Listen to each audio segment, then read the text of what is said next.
What's up, guys? Welcome back. We're going to be doing an underbed notch install on this 88 through 98 Chevy OBS, older body style as most people know it. So this is just the beginning stages. We went ahead and took off the bed, and now we're going to be cleaning up the frame and installing our underbed notch. Show you some tips and tricks of how to get that done pretty easy. Let's get to it. Okay, so we went ahead and brought it in. Earlier I was recording outside since we were trying to finish up another project. Just letting you guys know. So we went ahead and did a couple of things that were in the way that need to be removed. Brake line here. This attachment goes to these couple of holes here.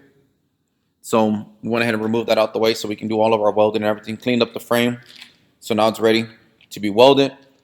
We have our underbed notch ready to rock and roll. A couple of things. Now you can see a couple of marks on there, and you're wondering what those are for. This piece here, this line here, is actually sticking out too much. You can see how this sticks out more than this line here. So we need that to be flush. So that's what we're trying to do. Remove that line to make it flush, so that way the underbed notch can sit there real nicely. A couple of tools you will need is a ruler with a level and then a straight edge, which can be also another ruler. So that's how we use the straight edge, putting it here to make our line. And you see, now we're matching up here to here, the top part. And that just needs to be cut off or something, to get that off of there, make it nice and smooth, and it'll make the installation of the underbed notch a lot easier. Okay, so we have 3 lines here, and they all represent a couple of different things. This line is going to be the left side of the rear end. This is going to be the right side of the rear end, and this is going to be your center line of the rear end. So we need to know where the center is, because that's what's going to allow it to move up and down and being precisely in the center of our notch without hitting or interfering with anything else. Now, the way to do that is real easy. With our ruler and our level, we're going to put our ruler, make sure that it's level there, and then we're going to mark our line. So that's me doing it on the left side. You do the same thing with the right side, and that way you have your lines.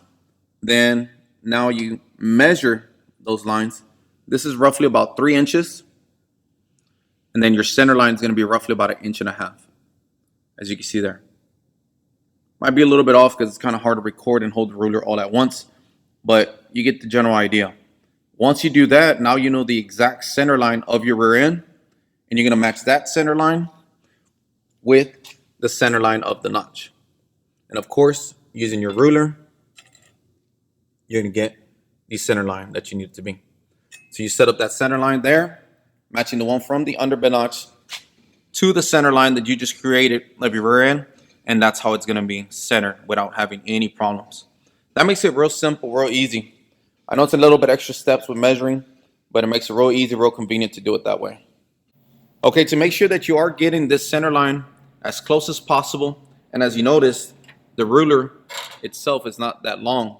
You would want to jack up the rear end using a jack as much as you can to get, to get a good measurement. If for whatever reason it doesn't reach, you can always release the bottom bolt of the shackle and raise the rear end. Now you got to be careful with that, because the rear end actually travels in an arch. So it means it's going to travel that way. Let me do it again, that way. So it's going to move forward. So you don't want that. Also, another thing you don't want to do, you don't want to replace hangers, which is this in the front, and shackles, which is basically a 4-inch drop, and try to do a notch, because those hold the rear end at a different position than the flip kit. This one already has a flip kit. Customer installed his flip kit, brought it to us to do the notch. So you always want to do a notch when the truck has a flip kit. It's the right way of doing it. That way you don't have any issues of it being too forward, rear end being too forward, being too back. Now, you would think, well, maybe if I centered it, it's going to be okay. But that's what we're trying to let you understand. That with hangers, it already has the rear end more forward. The flip kit actually moves it back. Now, with our particular notch, you do have plenty of clearance to do that. And that's why that space is real crucial. This line is basically the half of this line to this line. That's what that is. So, you have plenty of space, but me and us here at Reklez, we're just a little bit more picky. We like our stuff to be right and center where it needs to be. Just looks better, looks nicer. So many different reasons why we do it like that. But just wanted to point that out in case y'all were wondering. One quick thing I did want to point out that I forgot to mention was when you raise the jack, what you're trying to recreate is ride height. In other words, where the truck is going to be riding with the drop. So it's real important. I did mention about the ruler, making sure that the ruler can reach, but that's not even important. What's important is, I mean, it is important for your ruler to reach so you can make the measurements, but you want to make sure that you set it at ride height. That way it's centered, it's working exactly where it needs to be, and it's going to give you the best results. You don't want it to be too low, too high, anything else like that. So make sure you do that step when you jack up the rear end. You want to make sure that you're pretty much capturing ride height. Now, this is a pretty big notch, and this customer is going to go a lot lower. So we always tell people, if you are planning to do a notch or your vehicle requires it, for example, this one with the 6-inch drop, it's going to require a notch regardless. But since he's going lower, he's already doing the underbend notch. So we always try to tell people to save money and just get the correct notch from the beginning. If you know that you're probably going to go lower in the future, or there's a slight chance you might, just put the regular underbend notch right now. If you don't plan to do anything, then just do the regular C notch. And I can do a video on that, on the difference between the notches, so y'all can know. And don't forget to protect your glass. This is the back of the truck, protecting our glass from any type of grinding or anything like that, because you are going to be throwing sparks while cutting this. You don't want to damage your vehicle. Very important you do that as well. All right, you will also have to cut this rail here, all the way across. So all the way to this side has to be removed. As a matter of fact, the differential's already been hitting. For this particular customer has already been hitting, so I'm pretty sure that wasn't fun. Keep hearing that loud hitting noise in the back of your truck, trying to figure out what's going on. That's one thing to check. Now, another bad thing about it hitting here is that normally you have brake line attachments here. So a lot of times, and I've seen it unfortunately over the years, where it hits the brake line and it actually bends it and the vehicle starts leaking brake fluid. So very dangerous. All right, so we went ahead and marked everything, have it all ready. And I'm going to show you the importance or the factor of making it easy of having your lines. So it was already set up, but I want to show you guys. By having the lines, you just get to move it over to where you need it and just match the lines. That's really it. That's the beautifulness about taking the time to measure. You have your center line here, center line of the notch, so everything's going to be working exactly how it's supposed to. Looking good. Of course, you saw me move it real easy, so it's not tacked in or anything. That's the next step. Tack it in and then do the welding. So, of course, I will always say this. You would have to weld the outside, this and here, first before removing this center section. I think that goes without saying, but just in case, everybody's different. Not everybody knows about stuff, so I'm going to throw it out there. On both sides, so that means you're going to weld the outside here, all the way down to this side. Outside here, all the way down to this side, and then the same thing with the other side. Weld all the outside. This is what we call a C-channel frame. You see, there's this. It's not boxed in. There's a space missing, so that's what we call a C-channel frame. And even if it was a boxed frame, you still would weld the outside first, and then the inside. That's just for safety, to make sure your frame or nothing bends on you or anything like that. So moving along, we're going to go ahead and get this tacked in and weld the outside first. Okay, so now that all sides have been welded, all the outside and the inside have been welded, you can proceed with removing the inside. So you want to weld all outside and inside as best you can. The welds are going to get cleaned up with the wire wheel in a little bit.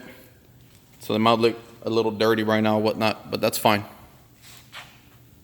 Having good penetration. This is 1/4-inch steel that we make our underbend notches, so it's real thick. It's actually thicker than your frame. So it's really strong. Put a little bit of heat in it. Make sure that penetrates really nice to have a good solid weld to your frame. That's why we cleaned it as well. It's going to turn out great. This is the progress on it so far.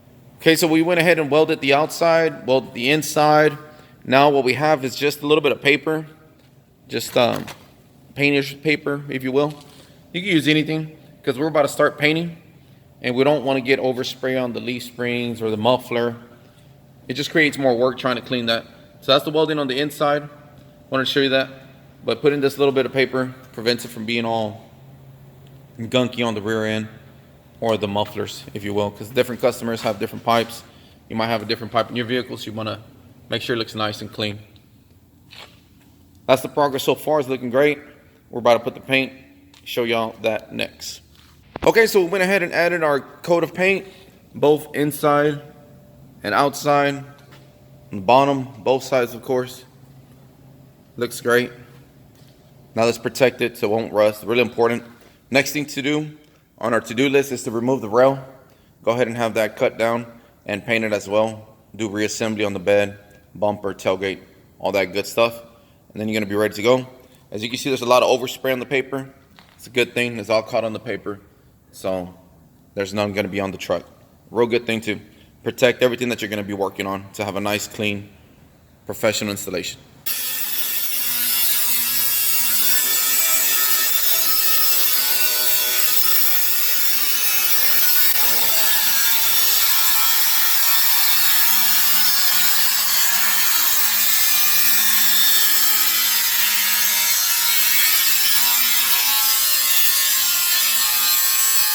Okay, so now that the bed rail has been removed, we're gonna go ahead and use protection on it as well against rust. We used the undercoat. Now the rail gives us about 2¼ inches worth of clearance. It was about out here, now it's over here.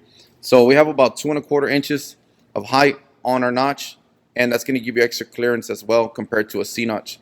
So the underbed notch gives you way more clearance. And as I showed you earlier in the video, the differential was already hitting the bed rail. So now you don't have to worry about that at all. All right, so this is the end result of our underbed notch installation. Came out really clean, real simple. And that's why it's called the underbed notch. As you see, it clears right underneath the bed. So really smooth, no need to cut the top of the bed or anything like that. It's one of the biggest benefits of using the underbed notch, and it also gives you more clearance than the regular C notch.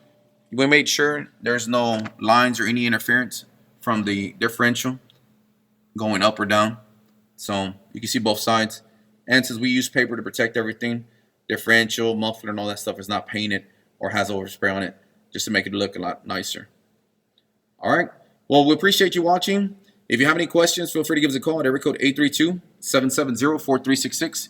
Feel free to buy this underbed notch kit directly from our website at www.reklez.com. That's reklez.com.